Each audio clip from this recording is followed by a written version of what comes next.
Jadi di sini gue pengen bahas ya ke kalian gimana caranya kalian semua yang di sini itu bisa belajar sukses 10 kali lebih cepat dibanding biasanya. Banyak banget dari kalian yang nanya. Waktu itu gue pernah bikin post ya di community, gue tanya ke kalian, apa yang kalian pengen pelajarin dari gue? Di situ ada banyak jawaban ya, ada yang bilang di 2030 kayak gimana nanti, solusinya apa, itu udah gue bikinin semua videonya. Tapi ada satu pertanyaan yang menurut gue menarik. Ada yang tanya gimana sih caranya gue itu untuk belajar ya, jadi belajar untuk belajar. Nah makanya di sini gue pengen ngajarin kalian ya, gimana caranya kalian belajar untuk sukses. Belajar yang gue maksud di sini adalah belajar untuk sukses secara finansial ya. Jadi kita garis bawain belajar untuk sukses secara finansial. Bukan belajar untuk materi sekolah, bukan untuk belajar untuk spiritual, bukan belajar untuk kesehatan ya. Gue nggak ngerti semua itu. Yang gue ngerti adalah belajar gimana caranya kalian bisa punya duit yang banyak. Penting banget dalam hidup ngerti seni untuk belajar ya. Karena kalau belajarnya itu tidak efektif, misalnya lu mau sukses, tapi belajar untuk suksesnya tuh nggak efektif, itu bisa berabe. Waktu gue masih muda, ya gue itu selalu untuk bikin semua hal itu sekompleks mungkin. Gue merasa gue paling pintar, gue pengen bikin sekompleks mungkin. Contoh ya, dalam segi investasi aja. Kalau lu tahu gue sekarang, cara ngitung portfolio gue sekarang, itu jauh lebih sederhana dibanding cara gue dulu, zaman dulu awal-awal mulai ngitung. Gue itu kalau cuman zaman dulu ya, zaman gue masih di saham, gue beli yang namanya index fund, itu gue macam-macam. Gue pakai 5 factor model ya, gue pakai Fama and Friends 5 factor model, gue faktor tilt indeksnya. Repot banget pokoknya ya. Kebanyakan teori ya. Dan pakai cara yang simple sekarang gue lakuin ya. Semua teori yang gue pakai dulu aja kalah. Itu yang gue pikir ya. Sekarang setelah gue pikir itu adalah cara paling bodoh ya. Ketika lu coba untuk meribet-ribetkan sesuatu dari investasi lu ya. Dari flow lu bekerja. Manusia itu punya otak yang simple. Kita harus bikin semuanya simple. Makanya kalau kalian rata-rata perhatiin video gue. Itu semuanya kesannya sederhana. Karena jauh lebih gampang ya untuk membuat sesuatu yang kompleks ya.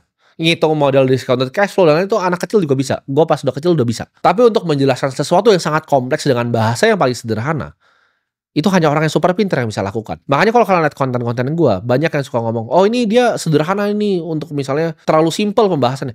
Justru itu ya konsepnya untuk kalian bisa belajar itu harus sesuatu yang sangat simple. Orang yang bisa digest ya sesuatu yang sangat kompleks, dijelaskan ke kalian secara sangat yang simpel, itu yang paling sulit. Dan kalian harus bisa bikin itu sendiri di diri kalian sendiri. Makin kompleks ya lu bikin sesuatu, makin kemungkinan kecil lu bisa eksekusinya dengan sempurna. Kalau lu mau belajar sesuatu, ini gue kasih tahu lo ya kuncinya. Kompleksitas itu adalah musuh dari eksekusi. Coba semua hal di dunia itu lu frame sebagai 1, 2, 3. Simple aja. Hari ini gue harus ngapain? Apa yang gue mau kerjakan?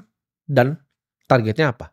Lu lihat ya, McD itu desain semuanya dengan simple. Drive thru, ya kan? Lu pesen, lu bayar, lu ambil. Pesen, bayar, ambil. Selanjutnya lagi, pesen, bayar, ambil. Simple, 1, 2, 3. Jadi di video ini ya, gue akan bikin simple juga.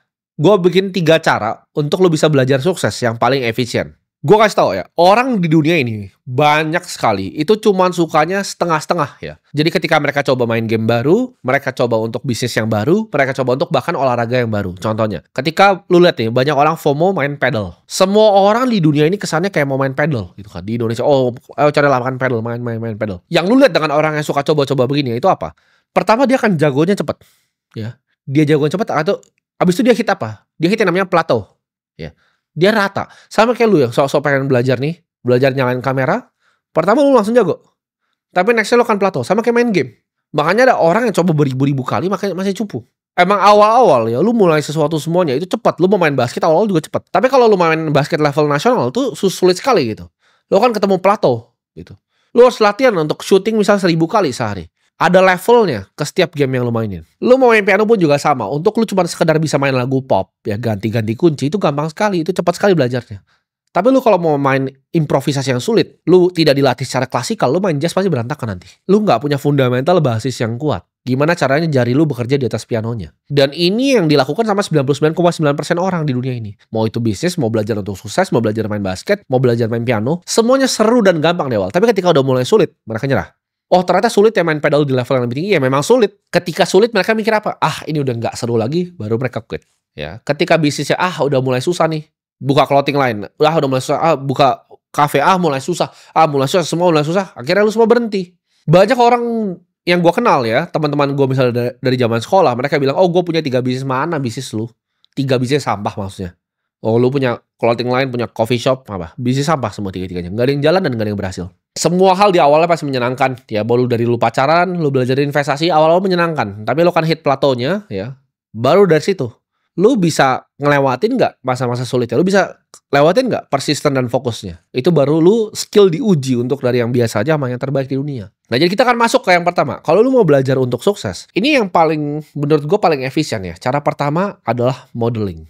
Lu model orang paling sukses di industri yang lu mau. Modeling ini caranya banyak. Bisa dari orang yang lo kenal sampai yang lo gak kenal. Tapi menurut gue kebanyakan di sini pasti modeling seperti gue di awal-awal. Gue model orang yang gue gak kenal. Model pertama gue itu siapa? Yaitu Warren Buffett. Gue ikutin semuanya.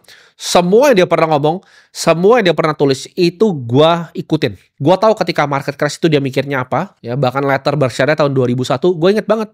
Dia mulai pesimis kan 2 tahun dia minus. Dia kalah tuh sama S&P. Gue inget semuanya kayak photographic memory di atas kepala gue. Semua yang dia pernah tulis, semua yang dia pernah ngomong, semua Berkshire letternya itu gue baca, semua annual meetingnya gue tonton di YouTube. Itu yang pertama kali gue modal. Setelah 2 itu, yang dari direct source-nya pertama itu gue telan semua. Yang direct dari dia, yang dari mulut dia, dari tangan dia, gue telan semua. Baru gue ambil yang third party-nya, dari pihak ketiga, yaitu yang tulis buku tentang dia. Snowball dan lain-lain, itu semuanya gue telan. Lu kalau mau jadi investor yang paling jago, lu model Warren Buffett. Kalau lu mau jadi pengusaha software paling jago, lu model Larry Ellison yang bikin Oracle.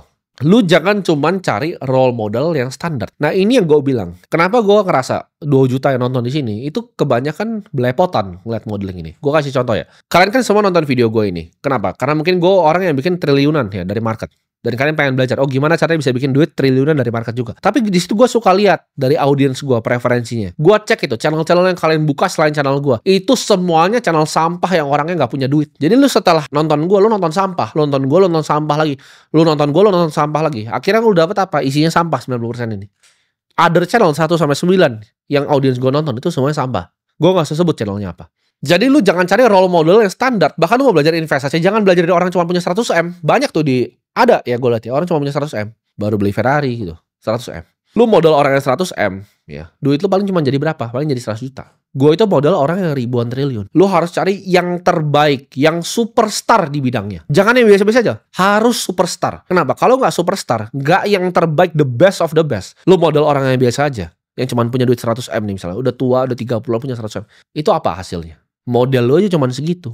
Kalau lu biasa lu cari yang good ya, bukan yang the best of the best, cuman good doang, lu jadinya di bawah jadinya. Tapi kalau lu cari the best of the best, kayak gue nih, gue cari the best of the best. Emang belum nyampe gue, tapi on the way progressnya gue udah 1T nih, karena gue modelnya the best of the best. Ketika gue liat kripto yang gue model siapa? CZ, the best of the best. Semuanya gue temuin orangnya di Bali, gue ajak ngobrol, gue belajar dari beliau. Bahkan sekarang gue bikin exchange gue sendiri, ikutin langkah-langkahnya.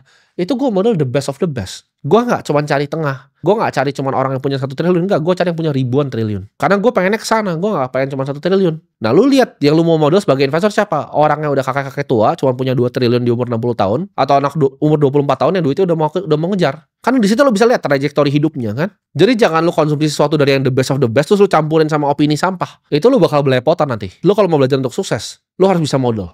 Kenapa? Karena orang yang udah sukses, mereka udah tahu jalannya. Mereka udah lebih tahu jalannya dibanding lu. Sama kayak lu naik gunung, lu butuh guide yang udah pernah naik gunungnya ribuan kali. Lu kalau mau naik Mount Everest, lu gak mungkin cari Sherpa ya yang baru sekali naik. Lu pasti cari yang udah ratusan kali naik Everest dan turun selamat. Kenapa? Karena lu takut lu mati kalau lu naik kan. Sama persis dengan sukses. Hati-hati lu dengerin siapa. Ini gue akan kasih tahu ya, gue belajar modeling ini sebenarnya bukan dari bisnis ya. Gue belajar model ini dari main game. Gue dulu main game komputer, itu namanya League of Legends ya kan. Itu ada 5 role di sana, yang persis mirip lah seperti Mobile Legends. Tapi Mobile Legends copy paste-nya lah. Di game ini, gue belajar untuk modeling. Jadi ketika gue main satu role, gue ngeliat orang paling jago. Siapa sih yang main ini? Oh, orang Korea nih. Let's say namanya si A. Itu gue tontonin cara main si A. Nah, gimana caranya gue belajar main gamenya? Ketika dia melakukan sesuatu gerakan, gue pause videonya. Lalu gue mikir, di posisi yang sama, apa yang gue harus lakukan? Baru gue play lagi. Kalau beda, ternyata decision making gue jelek nih. Gue stop lagi kadang gitu. Jadi di kondisi-kondisi tertentu, nih lu yang main Mobile Legends bisa ikutin nih cara gue belajar. Lu misal mau jadi jago ya. Lu cari yang paling jago, lu model, lu nonton videonya di YouTube, lu pause, lu nyalain, lu pause, lu nyalain. Tapi setiap kali lu pause, lu pikir, apa yang lu akan lakukan di situasi yang sama. Jadi dari situ gue belajar modeling. Gue jadi cepet jago sekali, karena gue nyontek orang yang jago sekali. Ketika gue mau jadi orang paling kaya, gue cari siapa orang paling kaya yang ngumpulin duitnya paling cepet. Bukan cuma paling kaya doang, tapi yang paling kaya ngumpulin duit paling cepat. Jawabannya CZ. Dulu gue modelnya Warren Buffett, sekarang gue modelnya CZ. Gue liat, cara dia jadi kaya sekali itu bagaimana? Apa sih ekosistem yang dia bikin? Jawabannya bukan Ray Dalio, bukan Bill Ackman. CZ itu dari 2018 sampai sekarang ya. Cuma 7 tahun untuk bikin duit luar biasa besar. Itu yang gue model, itu yang gue lihat cara mainnya gimana. Industrinya gue model, bisnis modelnya gue model, semuanya, cara pikirnya, aset investasinya, 99% harta dia di Bitcoin. Gue ikutin. Gue kasih tau lo ya, kalau ada orang sukses ya, dan udah lama nih suksesnya, itu dia nggak mungkin hoki. Kalau suksesnya konsisten, ada hal yang dia tahu yang lu nggak tahu. Mereka itu ngelakuin sesuatu hal itu berbeda dari yang lu lakuin. Karena orang yang sudah capai apa yang lu mau, itu mereka sudah semuanya ngeliat jalannya. Ya. Jadi ketika gue udah liat, oh dia udah nyampe sana, gue cari jalannya gimana caranya ke sana dan gue tabrak terus sampai ke sana. Mau kena tembok, gue hajar terus. Yang penting gue udah liat model gue siapa, gue pengen jadi dia. Ekosistem yang dia punya apa, investasinya apa, cara mainnya gimana. Ingat ya, sukses always leaves clues. Ya. Itu yang pertama, modeling. Yang kedua, reiterasi. Nah ini banyak banget yang salah ya, reiterasi sama repetisi. Orang bilang, oke, kalau lu mau ulang terus, lu pasti akan jago. Menurut gue ya, yang bikin teori 10.000 jam itu adalah orang bodoh. Enggak ya. Jawabannya bukan 10.000 jam lu nyoba sesuatu. Tapi lu reiterasi. Lu jadi lebih baik lagi. Bukan cuma repetisi. Repetisi itu ngulang. Repetisi itu bukan mother of all skill. Reiterasi. Ini gue koreksi nih orang yang bikin 10.000 jam itu. Gue kasih contoh ya. Di game gue sama. League of Legends tuh sama Mobile Legends. Jadi kalau kalian pernah main tuh sama ya, ini Mobile Legends ini game tolol yang nyontek game yang asli. Di game yang asli nih, ketika lu bermain game itu, ya ini gue ngomong semua hal. Lu bisa main 10.000 jam dan lu masih tolol tuh bisa. Lu nyangkut gitu ya di level yang sama 10.000 jam itu bisa. Sama seperti basket. Banyak gak anak-anak main di komplek? Mungkin 10.000 jam dia main basket. Tapi cupu-cupu aja terus. Kenapa dia gak jago? Kenapa dia gak bisa main di IBL? Karena latihannya beda. Cara dia pemanasannya beda. IBL tuh ada conditioning. Mungkin yang main 10.000 jam ngasal-ngasal lompat-lompat mendarat ngasal tuh celaka, cedera cepet. Kenapa dia nggak pernah bisa main di levelnya IBL? Dia cuma gaya-gaya dribblenya biar keren aja, tapi tidak efisien. Nggak satu gerakan bisa ngelewatin orang. Dia nggak belajar pola yang kayak orang IBL main. Otaknya nggak sampai. Ketika dia main di komplek, nih jago nih, main lomba, dikasih pola, berantakan. Karena itu cuma repetisi, bukan reiterasi. Tidak diasah. Lu trading di market, ya. Lu ngasal, lu trading 10.000 jam, bisa tetap jadi orang tolol, cuman gambar-gambar garis. Tapi kalau setiap trade yang lu bikin, itu lu tulis di Excel, oke, saya bikin trade ini karena ini. Semua investasi di hidup gue, itu gue bikin caranya Warren Buffett, ada 20. Ya. Gue punya 20 punch card di hidup gue. Gue cuma pakai 20 ini, gue cuma pakai. Ketika gue nembak gede, itu 20-nya gue pakai 19. Seumur hidup gue cuma boleh punya 20 investasi. Jadi gue lihat tuh, bener-bener keputusan gue apa sih? Gue inget, pas gue beli Bitcoin dulu, apa sih yang gue pikirin? Pas gue beli BNB dulu, apa sih yang gue pikirin? Gue tulis itu. Gue beli di harga segini karena waktu itu gue mikir ini. Karena gue mikir waktu itu kondisi makro seperti ini. Jadi itu yang gue pikir terus. Gue nggak ngasal gitu. Ketika salah, gue review ulang. Oke, waktu itu gue mikirnya apa ya? Waktu gue beli ini. Semuanya diulang dan direiterasi sama. Lu main game, nonton reviewnya. Lu jangan cuma main terus nextnya main kalah, main kalah. Kalau lu kalah berarti ada hal yang bego yang lu lakukan. Lu nonton replaynya, oke, salahnya di sini. Itu namanya reiterasi. Bukan ngasal main-main 10.000 jam lu jadi tolol juga. Sama kayak bisnis, lu 10.000 jam jadi tolol juga. Investasi sama. Lu 10.000 jam lu ngasal beli ini, spekulasi kayak judi, ya lu pasti miskin juga ujung-ujungnya. Reiterasi adalah sumber pelajaran dari semua skill. Jadi penting untuk belajar. Dan yang ketiga ya adalah nyemplung total. Pertama modeling, kedua reiterasi, ketiga nyemplung total. Lu kalau nyemplung total ke sesuatu tempat, contoh kayak gue 2022 itu gue nyemplung total ke kripto. Gue datengin model gue CZ. Gue datengin semua market maker di dunia. Gue terbang ke berbagai negara. Gue pelajarin tiap kali gue ke negara. Bahkan cuma jalan-jalan di Turki aja. Gue pelajarin sistem moneternya bagaimana. Gue cari di internet kenapa sih harga di sini naik terus. Apa sih yang bank sentral lakuin sampai blunder begini? Kenapa semuanya pakai Bitcoin di sini? Gue pelajarin terus ya. Selama 3 tahun terakhir hidup gue itu cuma di kripto. Yang gue pikirin dari pagi sampai malam adalah teknologi ini gimana cara merevolusi dunia. Dan bagaimana gue punya infrastrukturnya, gue punya railnya di sini, gue punya fundnya di sini, gue punya exchange di sini, gue punya semuanya gitu. Gue punya dana abadinya, gue punya family office sendiri, semuanya di kripto. Gue nyemplung, gue kasih 100% hati gue ke sini. Kalau lu gak nyemplung 100%, lu cuma setengah-setengah, lu tidak akan dapat hasil yang lu mau. Percuma lu mau modeling, lu reiterasi, tapi kalau lu gak nyemplung full, lu masih setengah-setengah. Lu pasti pengen belajar A, pengen belajar B, gak bisa. Gue tahu ya, opportunity ada AI di depan mata, tapi nggak gue ambil karena gue tidak bisa. Ada energi juga di depan mata nih. Gue bisa aja main solar, ya main wind, main geothermal. Gue punya duitnya, gue punya koneksi, gue bisa main. Gue ditawarin sama grup-grup konglomerat paling besar di Indonesia. Ayo main energi bareng kita main. Sabar dulu, gue fokus nih, ya kan? Yang ada meme itu, fokus kripto ya kan? Fokus gue. Mau lu orang bercanda itu gue gak masalah, terserah. Tapi gue tahu dalam 10 tahun gue jadi yang terbaik di industrinya. Lu kalau bisa buktiin gue ada industri lain yang bisa bikin orang kaya lebih banyak dan lebih cepat dari kripto, gue akan pindah. Karena jawabannya di bumi ini tidak ada. Oh, lu jual kripto enggak? Lu orang goblok bawah kolong jembatan. Orang paling cepat dan paling kaya ya di dunia ini, listnya ini paling banyak Itu dari satu industri kripto, bahkan bukan AI. Perhatikan, Sam Altman yang bikin Scale AI semua. Kripto tuh lebih cepat, lebih banyak, lebih kaya. Ketika lo nyemplung, lo akan beli semua bukunya. Ya, semua buku tentang kripto lo harus beli. Semua resource tentang itu lo harus beli. Seperti gue beli semua buku tentang kripto. Semua yang ada, semua. Gue ngomong semua. Dari lo mau Bitcoin Standard yang semua orang tahu, Broken Money Lynn Alden, semua gue beli. Ya, nggak ada buku kripto yang belum gue baca di dunia ini. Semua white paper top 100 koin sudah pernah gue baca dari atas sampai bawah. Lu mau sukses, do it all the way. Lakuin sampai ujung. Jadi 3 ya, gue rekap.